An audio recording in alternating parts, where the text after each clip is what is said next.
And good afternoon and welcome to You and Your Business with me, Alec Drew, on 103.2 Dublin City FM.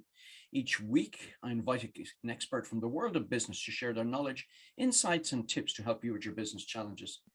If there's a topic you would like discussed, or if you feel you can make a contribution, please email me at yourbusiness@dublincityfm.ie, and perhaps we'll be having a chat here one day soon. My guest today is an old friend of the You and Your Business studio. I'm delighted to have him back here. He's an international speaker and coach in the areas of goal setting, leadership, and public speaking. He has worked with over 1,000 companies, and he's also written 3 books. My goodness, I don't know where he gets the time for all of this. Delighted to have our old friend Gerry Duffy back to us. Hi, Gerry. Delighted to be back, Alec, and that's probably over a lot of years. Maybe we probably should put that in there as well. Certainly, but listen, delighted to be back on the show. I think maybe you'll give me another chance, because I know we spoke a year or so ago, but I'm well prepared today, so hopefully I'll be able to give some value to the listeners. We're getting enough practice between us, you know. I suppose for a lot of people, I'm not going to do what I normally do in this form, which is take you back to your school days, because I've done that before. And for our listeners, if you go back to my show of the 30th of April of 2021, they can find most of that. But really, I suppose, perhaps just give a quick overview of you and what's taking you to your world of business, just to give them a sense of it. Sure. So I think I'm 54 plus quite a bit of VAT. And so I'm on my I think as I reflect, I'm on my third career. So I worked in a company for 14 years. I was in an insurance company. I worked for myself. I set up a business just under 20 years ago in the property sector. And in 2009, I'm sure we all remember that time, a difficult time for so many people, myself included. And over that year or 2, 3 years of you know, when everybody had so many difficulties just with what was going on globally. Sure. And it was at that stage I decided I was going to move into a different career, and that was a career of professional speaking. And my focus has been kind of more or less in the corporate market for almost all of that, kind of covering goal setting, effective leadership. And I do a lot of courses on public speaking as well, which I know is something that you're particularly passionate about yourself. Yeah, no, it's fantastic. But you're hiding your light under a bushel there also. I mean, you have the discipline of marathon running and not just doing the odd one. Just tell our listeners about that. I've always been fascinated by it. Yeah, so marathon running is something I've been into for quite a few years. And I remember doing my first one, and it was probably, of all the marathons I've done, it might be the toughest of all. And it was that baptism where I made classic errors. But I loved it, and that kind of motivated me to keep at it. And I just kept stretching the bar, and eventually, many years into running, I kind of set a really, really big goal, which was to run a marathon every day for 32 consecutive days, wow, which was one in every county on the island of Ireland. And I spent 2 years training for that. A friend of mine came along for the journey, and we did that in 2010. And it was a great experience. It was tough, but it was a great experience. And I was doing it because I love the idea of that challenge. I love to challenge myself in different areas of my life to find out what's the limit maybe here, you know, maybe to set a really big goal. And I've learned that, you know, achieving really big goals, it's doing all the things we do maybe in smaller goals, but just doing them to a really, really high focused level, and always trying to just stretch yourself a little bit more and a little bit more. And if we're prepared to do that, and kind of put in the time, put in the apprenticeships, it's amazing what we can achieve when we get focused. Yeah, and I mean, you certainly demonstrated it with that as well. In terms of setting up a new business, and it's great because, you know, people actually from COVID have had to sort of pivot their business, and that would have impacted you, particularly around speaking. So maybe just talk about the sort of initial challenges, and then how you had to reevaluate how you were doing things and then change your offering.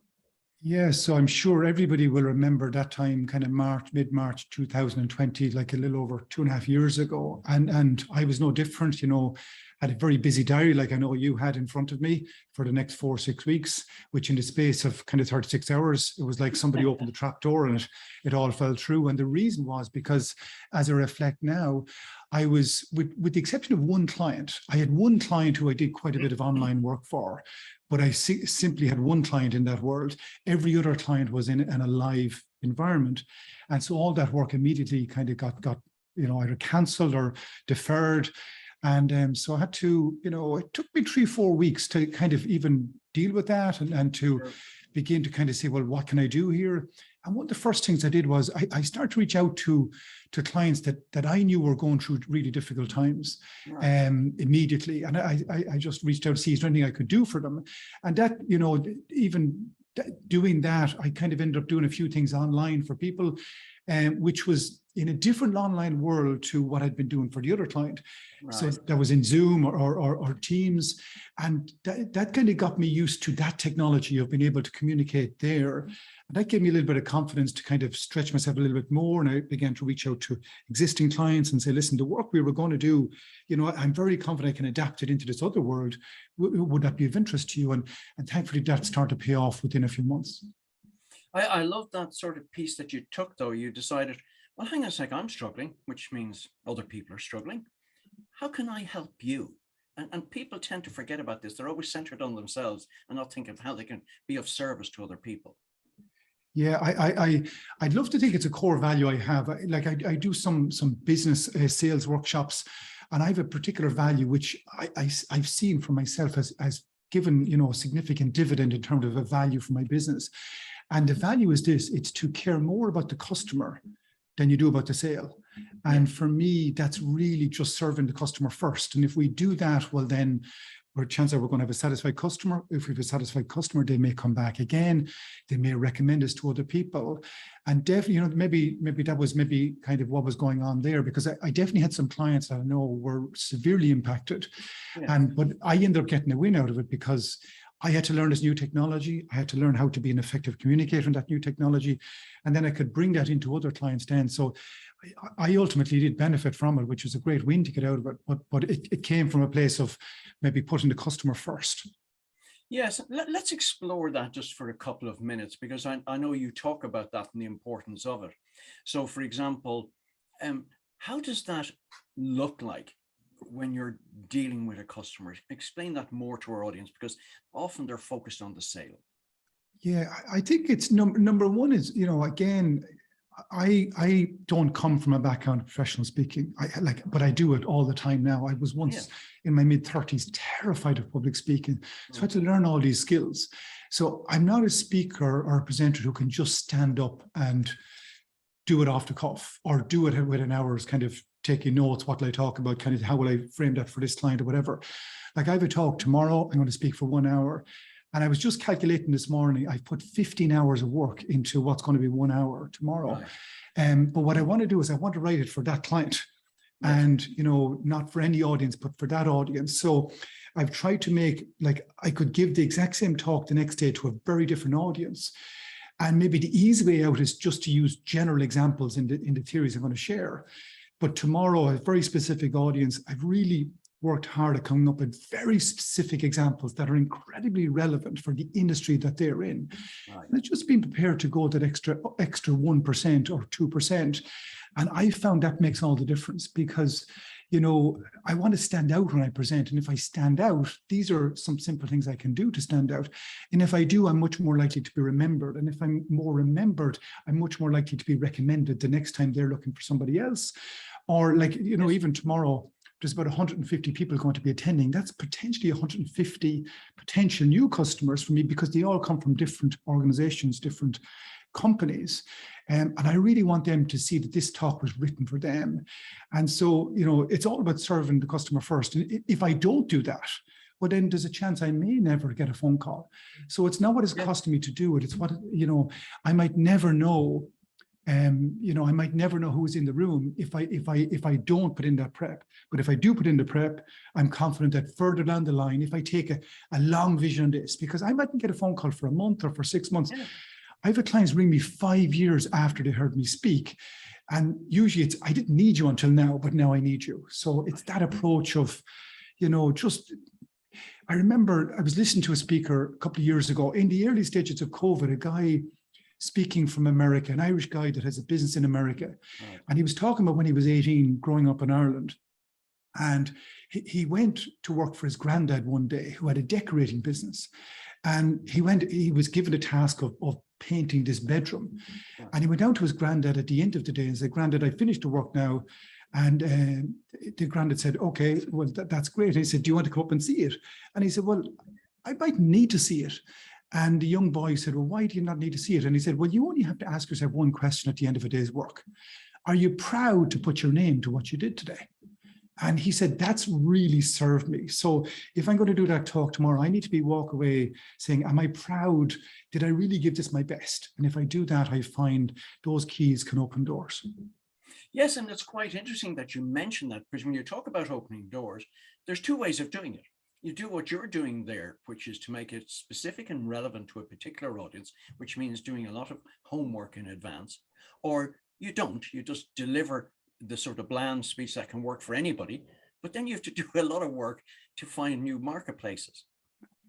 Yeah, and this applies, I'm speaking from my industry, but if I own a coffee shop, like how can we really, really serve the customers? I was doing I'm doing an online course with a group of leaders at the moment, and there's some coffee shop people in it. Yeah. And we were talking about really caring for their customers, building those relationships with their customers. Yeah. And I set them a challenge to go and just speak to some extra customers a couple of weeks ago. Right. And, I asked them, where would you rate that relationship with a regular customer that comes in? And they said whatever it was. And I said, what would you do in the next week to just improve that relationship? So they set themselves a challenge that we're going to go and speak to the customer, have a conversation with the customer around what they could do for the customer to make the experience even better. And they reported back a week later that it had a really big impact. It was a simple thing, but you could really see that the customer really appreciated it. So what's some simple things we all could do around our customers to really show that we truly, really, truly care about them? Because customers, I think they'll really embrace it. They'll embrace that, when they'll feel it in terms of the quality of what's been given to them in the product. Yes, and they like to be asked as well. I mean, it must be an interesting one for you because you're dealing with a lot of large corporates. And I'm always disappointed that so many at a senior level never experience this customer service that their own people are delivering out. And I wish they would. Yeah, it's I do a lot of work with companies on core values, and lots of companies have them, lots of companies don't have them identified. I think it's a great idea to identify the core values, because if we don't identify them, well, then we're leaving it the chance that people will bring whatever is needed to the table. So every company wants to get to B, and whatever that may be, growth, profitability and all that. What's going to get us there is the things that we do every day, our behaviors. So in order to get to B, what do we need to value the most, and what behaviors would show we're doing that? But very often, Alec, in my experience, if I was to go into a company and ask them, what are your core values? Wow. And say there's 5 core values, and I asked everybody what they are, and I then gave them a score in terms of their awareness of what the core values are and really living them. The scores very often kind of really show people that there might be a lot of work to do here. We tend to take these things for granted, but it's maybe go in as a customer, get somebody else to go in as a customer and ask them afterwards, well, did you see those core values in the experience that you had? And it just might show you what the gap is. And, I really do think core values and figuring out core values is a foundation to really bringing a company to the next level. Sure. I mean, you've identified 2 things there. A, in terms of core values, I don't know how many times I've been in organizations where you get those sort of standard pictures on the wall of people pulling together, and darn well that they don't believe one word of it. They're just up there to tick a box, Yeah. And do you have a mission? Yeah, it's up there on the wall. Do you believe it? No, and you hear words like quality and communication, but what does that mean? To deliver great quality, okay, and then we have to identify, well, there's 19 different roles in this company. That's going to be different things to different people. So maybe we do a body of work where we look at, okay, let's take the sales team. What does quality mean to you? We take the administration team. What does quality mean to you? We take the finance team. What does it look like in your day-to-day work, delivering true quality for this company? And that's where, if we can kind of iron out what those behaviors look like, that's when you can really, really get a great trajectory going. Yes, and as you said, so many of large organizations operate in silo type affairs, which is quite strange as well. Okay, we won't comment further on that. In terms of we seem to be entering into a more challenging world. I mean, the word recession has been talked about, and there's a lot of things happening. How are you working with your clients at the moment, either A, to help them prepare for this, or what are you suggesting that they start looking at in more detail?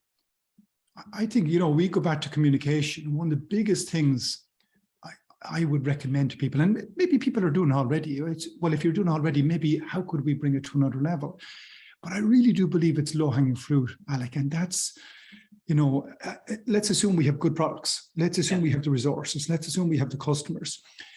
Quality of relationships for me is just, it's incredibly low-hanging fruit for a company to look at the quality of the relationship that they have amongst themselves within the organization, with their clients, with their peers, with the wider industry. Like you and I are in the same industry, and we speak quite often. And quite often I get recommended to companies through peers, people that I know in, for example, in the Professional Speakers Association, which obviously, you and I are both familiar with. But definitely one thing I would encourage people to do is really look at the relationships that you have, for example, within your own company, and how can we bring those relationships up to another level? And also, what ideas might we have? And I don't just mean the leader or the leaders, but what ideas might there be in the organization that might help us get through this difficult period? And not only might we get some new nuggets of ideas, because if I only ever hear my own voice, I will only ever know what I already know. But what if there's 15 people or 30 people or 300 people or 3,000 people? What other ideas might be out there that I as a leader I'm not hearing if I'm not tapping into those? So looking at the relationships, creating great communication channels, and maybe getting great ideas out of that. But also, apart from anything else, people will really feel appreciated if there's those communication mechanisms built in. So, one of those ideas just could be a game changer for a company. It could be, how can we grow, or else how can we keep what we have, or what other savings are out there that we could tap into. Maybe somebody else in the company might see something that you're not seeing. So I think great communication within the organization would be a good place to start. Yeah. And if you're just joining us now, you're listening to me, Alec Drew, on 103.2 Dublin City FM on You and Your Business, where my guest today is Gerry Duffy. We're just talking about the value of communications, and often in organizations, they're top to bottom, but don't seem to filter the other way back up. I just wonder, you remind me of, Gerry, was somebody who was talking about they'd taken over as a marketing manager of a major distribution company. And he decided to take a walk around the whole facility, and in the warehousing there was a storeman who looked, said, who are you? Oh, I'm the new marketing manager. He says, I'm going to give you a tip. He says, you see that over there, and there must have been about 100 pallets of a product. He said, and it was an alcohol product. He said, you're never going to sell that. And my man kind of went, wow, that's very, very strange. Why would you say such a thing? He says, because they're not trying to steal it. And I thought that was a fantastic insight. So there is nuggets, as you said, all the way from the bottom to the top. Yeah, absolutely. And it's just that people really care. I'm very fortunate. I spend a lot of time with leaders, and then I spend a lot of time maybe with people who are not leading the organization. And one thing that I've seen, maybe low-hanging fruit, is just to kind of bring, wherever the relationships are, even improve them by 10%. Even if they're at 9, what could you do to get them to 10, where it's all about a collective we rather than I? Yes. I suppose one of the greatest challenges people tend to face is they're always talking about time. Yeah, I'd love to do that if only I had the time. You've written 3 books, you've run all these marathons, you have all of these things going on. How do you make the time? Yeah, so the first thing I've learned is it's not necessarily about the time. It's there's a quote from Jim Rohn, a man I've learned an awful lot from, and he said, it's not about the hours you put in, it's what you put into the hours. Right. And one thing if I was doing a workshop on time, one of the first questions I asked people is this, and I asked them to be incredibly honest. I said, if say we're recording this late on in the year, so if somebody was, we're looking at 2022 time, my time in 2022, I invite people to be really honest in answering this question. If a time management expert had been shadowing you for all of the past year, since the 1st of January, and he or she was now giving you a score in terms of your effectiveness with your time, what score do you think the time management expert, be really honest, would give you? Wow. And people will usually throw out numbers, anything from 2 to about 7, maybe 8 at a stretch. So as long as we don't say 10, well, that assumes we're open to realizing that there is room for improvement. The next stage is, okay, well, now you got a starting point. I'm at 6. Okay, next question. How committed are you to improving that? Because if we're not committed to changing things, we could be in danger of saying that I'm time poor for the next 10 years. And Einstein said, we're never going to solve a problem with that level of thinking that created it. So we've got to think at a deeper level. So next question, how committed are you? If you were to improve it by 10%, what is one thing you would do? Yeah. And, I was doing a talk in a school last week to a group of final year students. And I asked them, how many hours do you think you need? We did some goal setting where they came up with some specific goals. And I said, right, to achieve that, I said, how many hours on average do you think you need to study? So let's say they said to me 20 hours. Okay. I then moved into the next stages where I encouraged them to plan their week. And usually when I ask in corporate audiences, who here before the week begins plans out their week? And the percentage, Alec, is surprisingly low. Like usually it might only be 10, 15, 20% of an audience actually spend time in advance of their week. For me, I usually plan my week on a Sunday evening. Now, I used to be bad at this 20, 25 years ago. I didn't plan my week. But I've learned, one of the most important times in your week is before it even starts, where you decide, you tell the week in front of you what way it's going to be. So we take these students, they're saying 20 hours. I then encourage them to schedule when they're going to do it just before the week starts. So there are some simple things we can do. They're much more likely to do that study. I'm much more likely to do those activities if I schedule them in advance. And the whole idea of doing it just before your week begins, which is maybe late the previous week, anytime over the weekend, or just before, Monday kicks off, you really usually have a good idea then, generally speaking, what way things are, so you can plan accordingly. And there's a couple of extra ones on this, and that is, I encourage them to check in on Wednesday. So you identify before the week begins what you want to get out of the week, you schedule the activities, but then encourage them to stop for 5 minutes on a Wednesday and review, reconnect with the list of goals that they said they had. And the whole idea of the Wednesday is you still have time to do something about it based on what feedback it's giving you. Right. No, that's very, very valuable. There's an old expression, the road to hell is paved with good intentions. How do you get people who tend to wander off, get distracted from the goals that they're setting? It's very easy. You know yourself, the start of every year, people have the best intentions in the world, but they fall off very quickly. How do you get people to keep focused? You've given one idea there around Wednesday, kind of reconnecting in. Have you any other tips around that? Yeah, so when I'm doing a live workshop around this, I usually invite 5 or 6 people up to the top of the room, and I'll take out a red marker and a blue marker. So something, if people are watching this online, something of this size. Yeah. And I get them into a circle, and I'll share the following instructions for the exercise. I'll say to them, I'm going to pass around a red marker and a blue marker. And I want you, when you receive it in the circle, I want you to transfer it from your left hand into your right hand. I also share with them that at the beginning, I'm going to help, but at some stage, I'm going to leave the circle, but I want them to continue to pass around the red and the blue marker.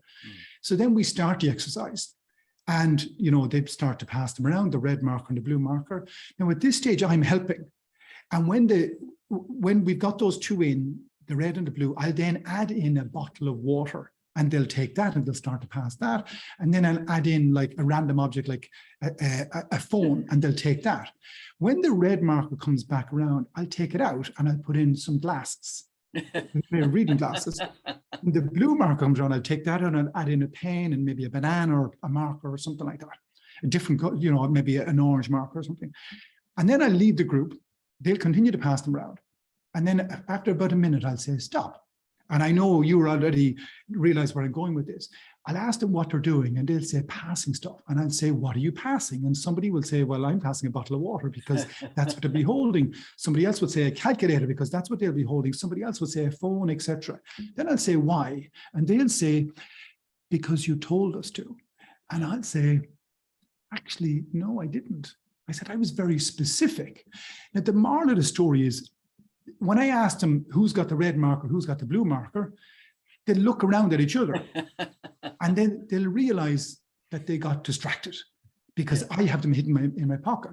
And this is all about, it's a key business discipline. Time effectiveness, being good with time is an incredible skill to bring to business. Staying focused is another equally important skill that so many of us struggle with. So what would we do with this? You see, the red marker and the blue marker, as an example, this represents my high-level goals for the year. Right. And the blue marker represents the things I know I need to do to bring this to life.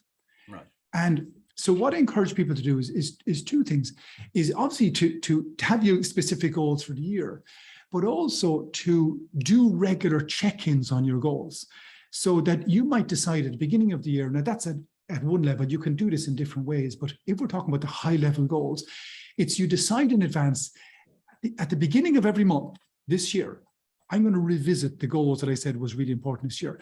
And I'm going to ask myself, how am I doing? What have I done in the past month that shows evidence that this is coming true?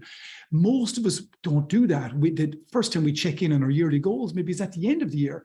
And you see all that time is too late. Yes, so that's one thing, Alec, definitely to do regular check-ins at predetermined times. It could be every month, could be every fortnight, could be every quarter, could be every week. This is like checking in on Wednesday, just at a higher level.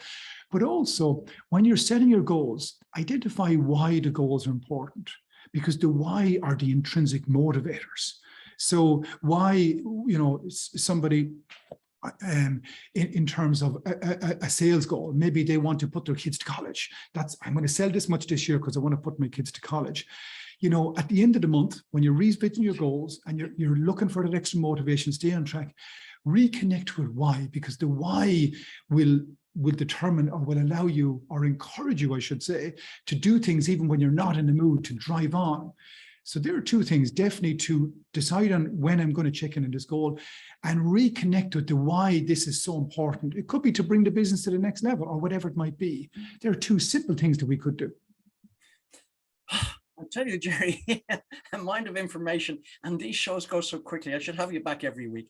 In the last 20 seconds that we've left, believe it or not, that's how quickly that's gone. Can you tell people where they can connect with you? And find sure. out?